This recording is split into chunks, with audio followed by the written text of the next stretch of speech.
오늘 이 말씀 가지고 하나님의 마음에 맞는 사람, 하나님의 그의 마음에 맞는 사람이라는 제목으로 여러분들과 말씀의 은혜를 좀 나누고 기도하는 시간을 가지고자 합니다. 날씨가 이제 좀 따뜻해졌습니다. 저도 이제 이 따뜻한 달라스의 날씨에 조금씩 적응해 가고 있는데요.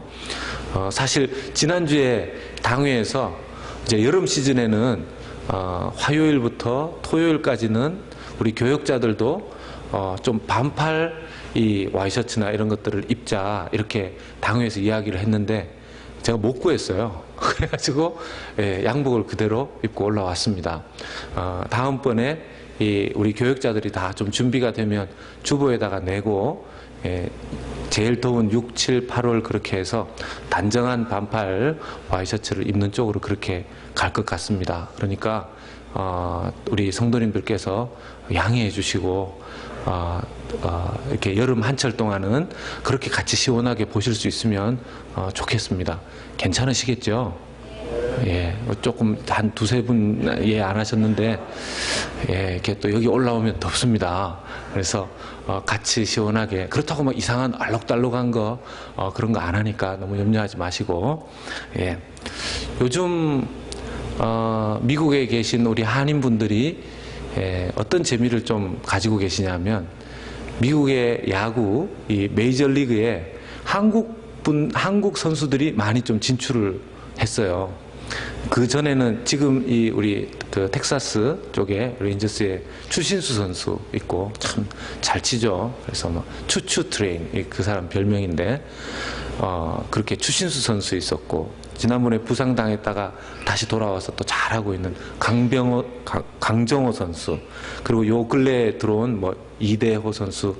설교할 때 이런 사람 얘기해도 괜찮습니까? 그런데 이분들이 다 한국에서 그래도 한국이나 다른 일본이나 이런 데서 선수 생활을 잘 하다가 온 사람들이다 보니까 미국에 와서 미국 사람들이 은근히 이렇게 좀 동양인 선수들을 낮게 보는 경향이 있는데 와서는 실력 발휘를 잘 하니까 사람들이 좀 놀랍니다. 그런데 한인분들의 입장에서는 좀 서운해하는 것 같아요. 왜냐하면 이 정도 실력의 한국 사람들 같으면 그냥 늘 선발로 좀 내보냈으면 좋겠는데 어떤 때는 막 기대하고 이 경기를 본 한인들의 입장에서는 선발로 내보내지 않고 지난번에 안타를 몇 개나 쳤는데 당연히 이번 게임에 선발로 나올 것 같았는데 좀 못하는 사람으로 빼버리고 그렇게 하니까 이 한인분들은 감독이 사람 보는 눈이 없다 이렇게 하면서 컴플레인을 이렇게 하는 걸 좀 봤습니다. 이게 참 감독 마음이라는 거죠. 우리가 감독한테 뭐라고 편지 보낼 수도 없는 거고, 감독의 마음에 맞는 대로 선수를 기용하고 말고 이렇게 하더라는 것입니다. 물론 감독이 어떤 선수를 선발로 내보낼까 말까는 감독 나름대로의 기준이 있겠죠. 오늘 말씀해 보면 이 하나님께서 어떤 사람을 자기의 마음에 들어 하시고 어떤 사람을 좀 자기의 마음에 들어 하시지 않는가 하는 힌트들이 우리에게 하나님 말씀하십니다. 우리가 이 힌트를 잘 기억해 놨다가 이거 괜히 하나님 마음에 들지 않는 이런 일이나 생각이나 말이나 행동들은 좀 삼가하고 이왕이면 하나님의 마음에 맞는 그런 삶을 예수 믿는 사람으로서 살아가면 좋겠다 하는 마음으로 오늘 이 말씀 같이 나누기를 원합니다. 이스라엘의 초대 왕이 지금 사울 왕이 아닙니까? 이스라엘의 첫 번째 제1대 왕인데, 이 제1대 왕이 이 하나님의 마음에 어쨌든 들어서 왕이 된 거 아니겠습니까? 이 사무엘상 12장만 보더라도 하나님께서 왕을 길갈에서 사울 왕을 세울 때 하나님도 기분이 좋으시고 사울 왕도 기분이 좋으시고 그 주변에 있었던 모든 사무엘 선지자까지 너무 기분이 좋았을 것입니다. 그런데 지금 12장에서 몇 장 넘어갔습니까? 한 장 넘어갔습니다. 한 장. 장수로는 한 장 넘어갔고 기간으로는 약 한 2년 정도 기간이 지났다 이렇게 봅니다. 2년 만에 지금 굉장히 안타까운 소식을 이 말씀을 통해서 우리가 보고 있습니다. 우리가 오늘 읽은 바의 말씀에 의하면 하나님께서 사무엘을 통해서 사울에게 말씀하시는데 너의 나라가, 너의 다스림이, 너의 왕위가 길지 않을 것이다. 그런 메시지를 하나님께서 사무엘 선지자를 통해서 주십니다. 왜 그런가? 왜 그런가? 그러면 하나님의 마음에 맞는 사람과 맞지 않는 사람의 어떤 부분은, 특성은 어떤 것인가? 첫 번째로 하나님의 눈치를 보는 사람을 하나님은 원하신다라는 것입니다. 하나님 눈치를 보는 사람, 하나님의 뜻을 거스르는 사람은 하나님 마음에 맞지 않는다는 것이죠. 하나님을 따르지 않는 자는 안 되고, 하나님을 따르는 자가 하나님 마음에 맞는 사람인데, 하나님을 따르는 것을 말을 좀 바꾸면 하나님 눈치를 보는 사람이다 라는 것입니다. 사무엘상 12장 14절 15절 말씀, 그 바로 앞장에 있으니까 한번 보도록 하겠습니다. 사무엘상 12장 14절 15절 말씀입니다. 우리 또 저녁 드시고 오신 분들 이렇게 살살 그분이 오시는데, 이럴 때 같이 읽으면서 잠을 좀 깨우면서 잠을 깨우도록 하겠습니다. 14절 15절, 일부러 그래서 자막 안 만들었습니다. 14절 15절 같이 읽겠습니다. 시작. 너희가 만일 여호와를 경외하여 그를 섬기며 그의 목소리를 듣고 여호와의 명령을 거역하지 아니하며 또 너희와 너희를 다스리는 왕이 너희의 하나님 여호와를 따르면 좋겠지만은, 너희가 만일 여호와의 목소리를 듣지 아니하고 여호와의 명령을 거역하면 여호와의 손이 너희의 조상들을 치신 것 같이 너희를 치실 것이라. 아멘. 여호와의 명령을 잘 지키고 따르면 좋겠지만은, 그렇지 않으면, 여호와의 목소리를 듣지 않고 여호와의 명령을 거역하면 여호와의 손이 너희의 조상들을 치신 것 같이 너희를 치실 것이라. 이런 말씀을 지금 사무엘 선지자를 통해서 세워진 사울 왕과 그 사람들에게 주고 있는 것입니다. 이 말을 쉽게 아까도 말씀드렸듯이 옮기자면, 하나님의 눈치를 보면서 하나님 눈에 거슬리지 않게 살아라 하는 것이죠. 이걸 종교개혁자들은 좀 유식한 말로 이렇게 했습니다. 코람데오라고. 아시죠? 하나님 앞에서, 하나님 앞에서, 하나님 앞에서 늘 모든 계산 속에 하나님을 넣으라는 것입니다. 모든 계산 속에. 야, 이거 지금 이 일을 잘못하면, 이 돈 계산을 잘못하면 이게 은행 구좌에 빵꾸가 나는데, 이거 지금 내가 이렇게 하면 손해를 보는데, 내가 저 사람과 관계할 때 내가 이렇게 밀려나면 나를 얕잡아 볼 건데, 수많은 우리의 개인적인 생각들이 있겠지만 그 우리의 모든 계산 속에 무엇을 집어넣으라는 겁니까? 하나님을 집어넣으시라는 겁니다. 모든 변수 속에 하나님을 집어넣으시라는 겁니다. 모든 일을 할 때 하나님 앞에서 하라는 겁니다. 하나님 앞에서. 모든 사람들을 대할 때 사람 눈치 보는 것보다 더 많이 봐야 되는 눈치가 하나님 눈치라는 것입니다. 지금 사울 왕이 저지른 큰 실수가 무엇입니까? 여기 지금 성경 말씀에는 3절의 말씀에 여호와께서 왕에게 내리신 명령을 지키지 아니하였도다 이렇게 얘기합니다. 여호와께서 왕에게 내리신, 사울 왕에게 내리신 명령을 지키지 아니하였도다. 정확하게 이게 어떤 명령인지는 잘 모르겠어요. 정확하게 이 성경에는 정확하게 그 명령을 구체적으로 기록해 놓지는 않았습니다. 그런데 한 가지 정확한 거는 있죠. 기다려야 되는 그 시간을 기다리지 못하고 왕이 하면 안 되는, 제사장이 해야 되는 일을 그가 급한 나머지 해버렸습니다. 근데 우리의 마음에 좀 이런 질문이 들죠. 아니 하나님, 사람이 실수도 한 몇 번 해야, 이 한국말에 3세판이다 이런 말도 있는데, 지금 사울 왕이 왕되고 지금 보니까 첫 번째 실수 같은데, 하나님 뭐 지금 한 번 실수하고 곧바로 14절에 지금은 왕의 나라가 길지 못할 것이라. 이런 말씀을 하신다는 게 이게 맞는가 이런 생각이 들 수도 있습니다. 14절 하반절에 한번 보십시오. 그의 마음에 맞는 사람을 구하여 여호와께서 그를 그의 백성의 지도자로 삼으셨느니라 이렇게 얘기하십니다. 사울 왕이 잘못했는데 이미 다른 사람을 하나님께서 찾아 놓으셨다라는 뜻으로 지금 말씀을 하고 계세요. 하나님 너무하신 거 아닙니까? 실수할 수 있는 거지. 어떻게 왕이 한 번 실수했다고 이렇게 갈아치우십니까? 에? 그런데 또 우리가 질문해 볼 수 있는 것은요, 지금 13절과 14절에 사무엘 선지자가 사울 왕에게 하는 메시지 아닙니까?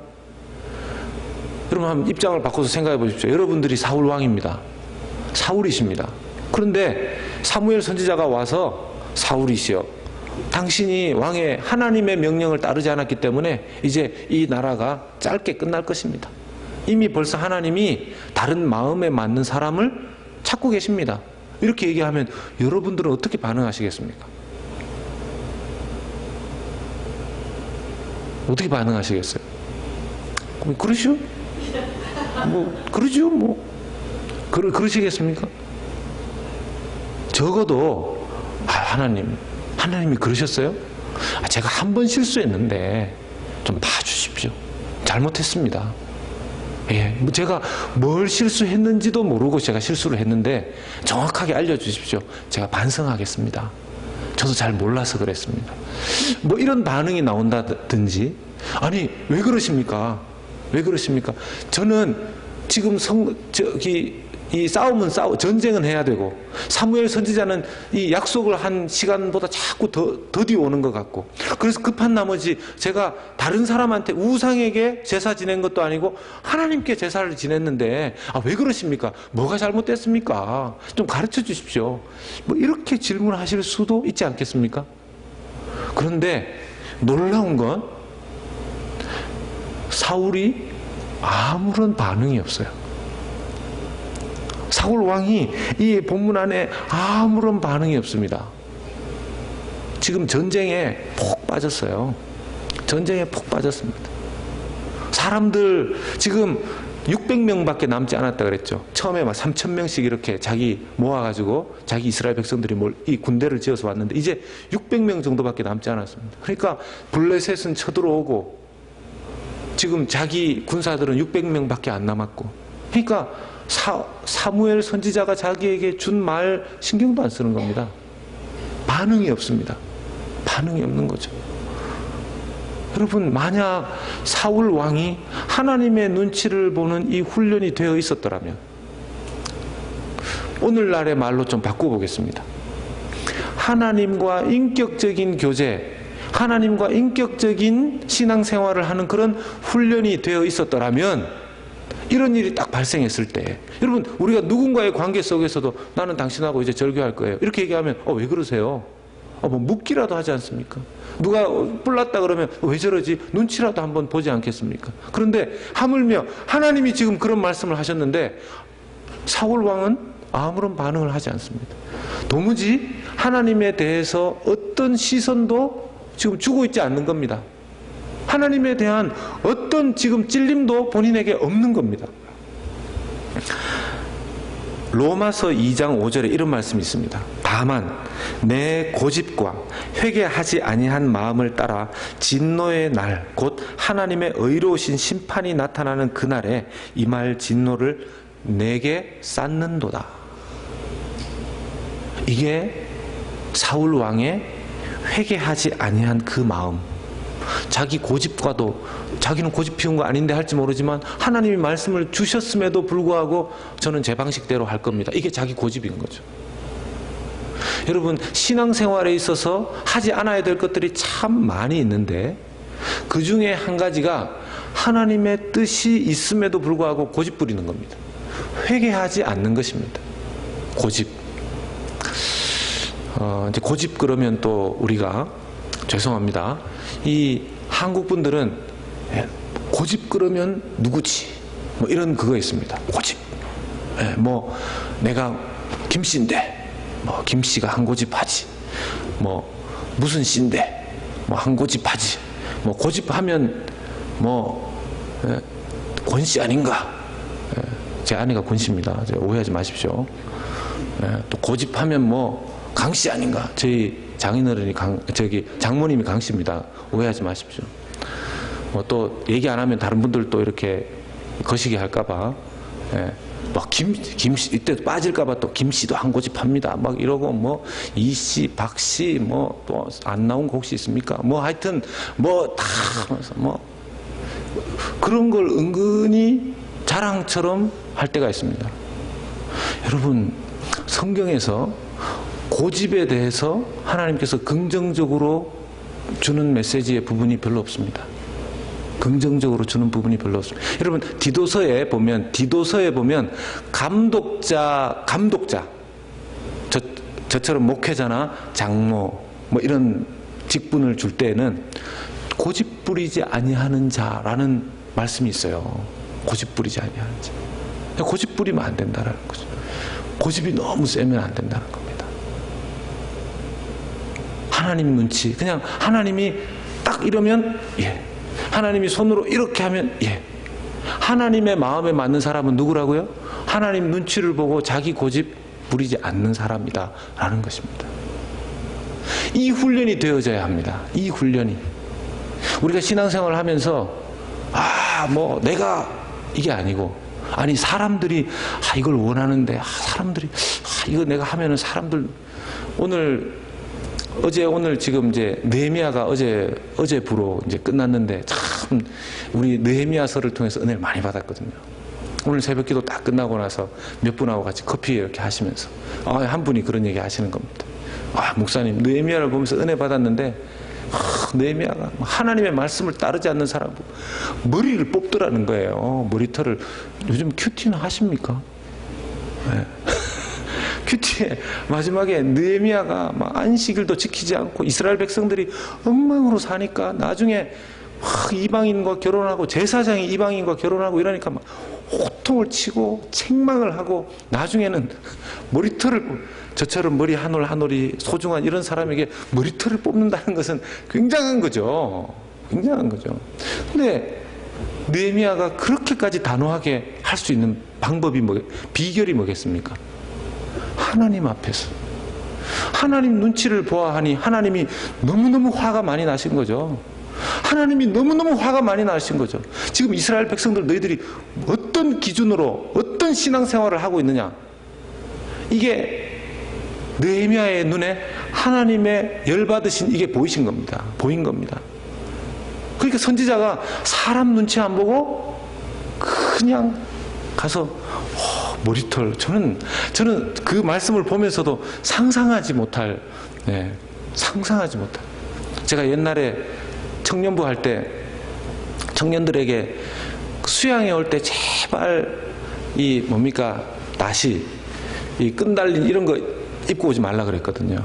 그러니까 목사님 그렇게 보수적으로 그렇게 하시면 청년 사역이 되겠습니까? 그런데 제가 그랬어요.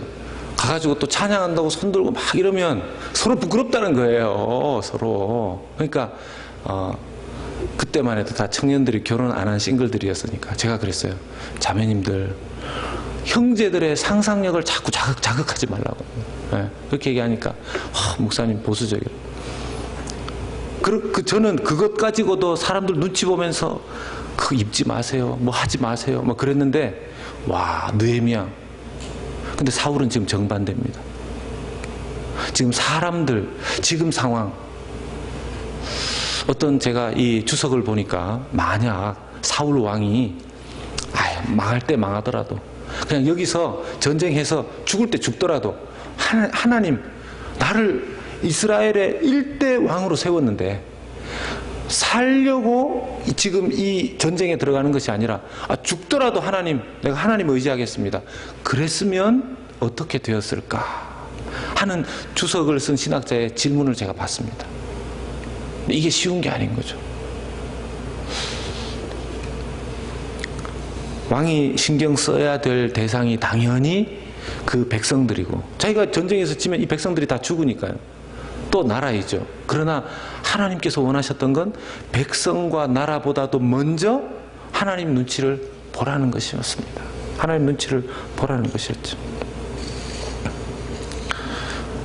두 번째, 하나님의 마음에 맞는 사람이 누구냐 하면, 여러분 오늘 이 말씀에 보면 이 철공을 19절의 말씀 한번 보겠습니다. 19절 말씀.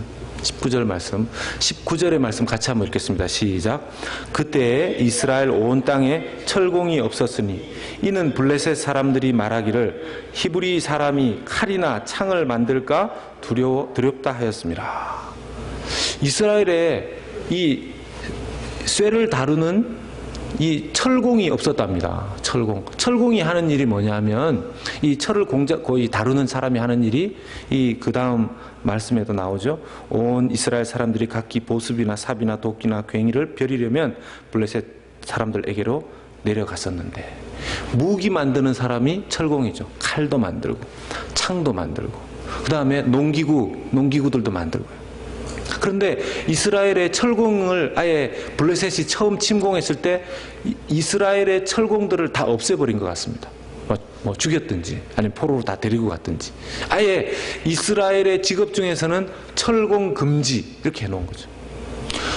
블레셋이 똑똑한 겁니다. 블레셋이 아주 똑똑한 겁니다. 요즘 여러분 기업 이론 중에 옛날에는 기업 이론 중에 벤치마킹이라 그래서 상대방 회사에서 어떤 것을 잘하느냐 그걸 그대로 자기 회사에 가지고 와서 벤치마킹이라는 걸 했습니다. 그대로 따라하는 거죠. 장점에 대한 벤치마킹. 여러분 요즘 기업의 다른 회사에 대한 전략으로 어떤 걸 하냐면요, 만약 우리 회사에 누구를 없애면, 우리 회사에 어떤 부서를 어렵게 하면 우리 회사가 망하는가, 그걸 그 회사 내에서 그 임원들이 모여서 막 그 세미나를 한다는 겁니다. 왜냐? 우리 회사의 그 약점은 다른 회사가 우리 회사의 약점을 알아차리면 굉장히 치명적인 타격이 온다라는 거죠. 야, 블레셋이 그때 벌써 이런 기업 전략을 알았나 봐요. 이스라엘에 뭘 없애면 자기들이 장기적으로 이스라엘을 계속 가지고 놀 수 있는지 알았던 거죠. 바로 뭡니까? 철공을 없애버린 겁니다. 철공을. 그러니까 무기를 못 만드는 거죠. 그리고 기껏 이렇게 자기들이 비싸게 주고 팔았겠죠. 이렇게 삽이나 홈이나 뭐 이런 도끼나 이런 것들. 근데 그것도 날이 무뎌지면 나를 벼리기 위해서, 벼린다는 말이 나를 세우는 거 아니겠습니까? 나를 세우기 위해서 이스라엘 땅에 무슨 숫돌이 없었는지 그걸 가지고 블레셋에 가게 했답니다. 여러분, 사울 왕이 알았어야 되는 게 뭐냐 하면 지금 전쟁을 치룰 것이 아니라 뭘 했어야 됐을까요? 몰래 하든지 뭐 어떻게 하든지 뭐 수입을 해오든지 아니면 유튜브를 보고 공부를 하든지 뭐 어떻게 해서라도 철공을 만들었어야죠. 이스라엘의 철공을 빨리 세웠어야죠. 그래서 그 철공들을 통해서 무기를 자꾸 만들어요. 지금 무기, 칼하고 창하고 무기 가지고 있는 사람이 누구랍니까? 왕하고 왕 아들하고 둘이밖에 없어요. 둘밖에. 이게 지금 꼴이 어떻게 되는 겁니까? 왕이 칼을 뽑아서 나를 따르라 이러면 아들 정도가 칼 하나 더 뽑고 뒤에 주르르 따라오는 사람들은 막 호미하고 삽하고 이런 거 들고 도끼 들고 따라온다는 거 아닙니까? 블레셋이 보고 얼마나 가소로웠겠습니까? 호미를 들고 삽을 들고 농민군도 아니고, 예. 뭐 죄송합니다. 또 중국에 대한 또 그게 될까봐. 예. 옛날에 인해전술로 막 그 정도 인해전술을 할 만큼 그런 인원도 안 되었는데, 하나님의 마음에 맞는 사람은 이 말씀 속에서 보면요, 핵심을 볼 줄 아는 안목이 있는 사람입니다. 여러분, 하나님께서 지금 사울을 평범한 한 사람으로 일반 평민으로 부르신 게 아니죠. 누구로 불렀습니까? 왕으로 부르셨죠. 이스라엘의 최고 지도자로 불렀습니다. 가장 최고의 리더로 불렀어요. 이 최고의 지도자에게 첫 번째로는 하나님 눈치를 보며 살아라. 두 번째는 뭡니까? 핵심을 볼 수 있는 안목이 필요하다는 겁니다. 핵심을 보는 안목. 여러분, 그래서 리더는요, 리더가 다른 사람이야. 리더가 전쟁에 나가서, 여러분 생각해 보십시오. 별을 단 사람이, 장군이죠. 장군이 이 군인들이 얼마나 막 전쟁 속에서 죽어가는가. 정말 안타깝다 하면서 이 장군이 소총을이나 권총을 들고 전쟁터에 나가가지고 땅야 이러면서 적군 5명 땅야 이렇게 해서 하고 자기는 탁 맞아서 장렬하게 탁 죽었어요. 적군 5명 땅야 해서 죽이고 자기 죽었어요. 여러분 이게 잘한 장군입니까 이게? 굉장히 정말 겸손하고 정말 성도가 아니고 정말 병사들을 사랑하고 이런 장군입니까? 아니면 그 군에서 뭐라 그러겠어요? 장군이 정말 정신이 없어가지고 저런 어리석은 장군이 있는가? 여러분 여기 13절의 말씀에 왕이 망령되이 행하였도다. 이 망령되다는 말이 어리석다라는 뜻입니다. 영어 성경에 풀리시로 되어 있습니다. 왕이 어리석은 거죠. 왕이 여러분 사울 왕에게 하나님 기대하셨던 건 지금 막 무작정 나가서 싸우는 게 아니라 철공이 없었다는데 철공 만들라는 거죠. 여러분 리더는요 일반 사람들이 보는 것보다 더 한 단계 나은 것을 볼 수 있는 그런 눈이 있어야 됩니다. 그게 지혜고 그게 경험이고 그래서 공부하고 그래서 교육받고 그래서 훈련받는 거 아니겠습니까? 철공이 없었으니까 그 당시에 무기로 뭘 썼냐면요 물맷돌 아시죠? 물맷돌 돌멩이를 무기로 삼은 거죠. 그 돌멩이를 무기로 삼아서 이긴 대표적인 사람이 누굽니까? 다윗 아닙니까? 다윗. 여러분 다윗이 아주 놀라운 비결을 적을 이길 수 있는 비결이 뭔가 어렸을 때부터 생각해 보니까 물맷돌이 짱돌이 최고의 무기다. 이래서 다윗이 물맷돌 돌린 사람이 아닙니다. 뭐 무기를 삼으려고 그래도 이스라엘에 철공이 없으니까 쇠로 된 무기가 뭐가 있습니까? 그러니까 어렸을 때 무슨 칼싸움을 배울 수도 없고 겨우 한 것이 뭡니까? 물맷돌 돌려서 뭐 사냥하고 물맷돌 돌려서 뭐 하는 이런 거 배운 거죠. 그래서 다윗이 물맷돌로 골리앗을 이긴 겁니다. 어쩔 수 없이 이가 없으니까 잇몸으로 싸운 거죠. 여러분 오늘날로 한번 따져보십시다. 오늘날로. 여러분 우리 자신이 생각할 때 교회에 가장 중요한 게 뭘까요? 가장 중요한 교회의 핵심 여러 가지가 있을 겁니다. 뭐 하나만은 아니겠죠. 근데 그 중에 한 가지가 사람에게 투자하는 겁니다. 사람을 세우는 거죠. 여러분 사람만한 거 있습니까? 왜 한국 민족이 유대 민족이 그렇게 목숨 걸고 교육합니까? 네? 나라가 작고 자원이 없으니까 다음 세대들 교육이라도 많이 시켜가지고 이 사람들 그냥 일당백의 사람들로 만들어 놔야 되겠다. 그렇게 후손들에게 생각을 해서 정말 지혜로운 생각이죠. 그러니까 유대인들과 한국 민족들은 교육에 그렇게 목숨을 거는 거 아니겠습니까? 여러분 우리 교회 안도 마찬가지입니다. 교회 안에도 마찬가지입니다. 사람에게 투자해야 되는 거죠. 사람에게 투자하는 어떤 사람을 길러내야 되는가. 정말 하나님의 마음에 맞는 사람, 어렸을 때부터 하나님 눈치를 보는 사람, 하나님 앞에서 살아가는 사람. 지금 우리에게 필요한 사람들도 어떤 사람들입니까? 하나님의 마음에 맞는 사람. 그냥 일반적으로 남들 보는 걸 보는 게 아니라 하나님께서 주신 안목과 지혜를 가지고 더 나은 것이 무엇인지를 보는 사람. 막 교회 안에 시끄럽고 분란이 일어날 때 가만히 있어 보십시다. 지금 중요한 건 그게 아닙니다. 우리 같이 기도해 봅시다. 하나님께서 원하시는지 그것이 뭔지 한번 생각해 봅시다. 우리 이럴수록 사람을 중요하게 여깁시다. 사람을 세웁시다. 어떻게 하면 사람이 설 수 있는지 기도해 봅시다. 고민해 봅시다. 하나님께서 여러분 교회도 마찬가지 아니겠습니까? 하나님이 보시고 이 사람이 내 마음에 든다 이러면 그때부터 하나님 막 주시는 거죠.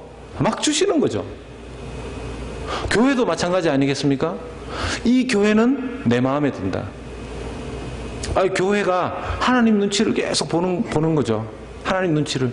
여러분들이 왜 예배 나오셨습니까? 저 보러 나오셨습니까? 절 봐서 나올 게 뭐가 있겠습니까? 다 여러분들이 나름 하나님 눈치를 보셔서 나오신 거죠. 하나님 눈치 봐서 나오신 거죠. 하나님 앞에서. 아닙니까? 하나님 눈치를 보시고 하나님의 마음에 들고 하나님 앞에서 내가 지금 이 시간에 좀 더 눕고 좀 더 졸고 이러면 될 텐데 하나님 말씀 듣고 교회를 위해서 가정을 위해서 기도하는 것 이게 낭비인가? 이게 의미가 있는가? 이게 응답이 되는가?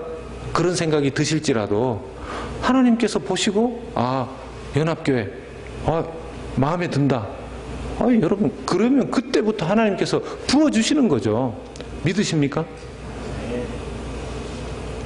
우리가 아무리 발버둥 쳐도 인간적으로 발버둥 치는 것이 하나님 마음에 들지 않으면 하나님이 등 돌리시면 끝이죠. 그런데 아무것도 없고 부족하고 지금 뭐가 없어도 하나님 마음에 딱 들기만 하면 하나님께서 놀라운 은혜를 물 붓듯이 하늘 문을 여시고 폭포수와 같이 부어주시는 줄로 믿습니다. 우리 달라스 연합교회 하나님 마음에 드는 교회, 또 우리 오늘 3일 밤 예배에 나오신 모든 귀한 우리 성도님들 한 분 다 하나님의 마음에 맞는, 하나님의 마음에 드는 성도님들 되시기를 주 예수님의 이름으로 축복합니다. 우리 찬송 하나 하고 오늘 이 말씀 가지고 같이 기도하도록 하겠습니다. 주님의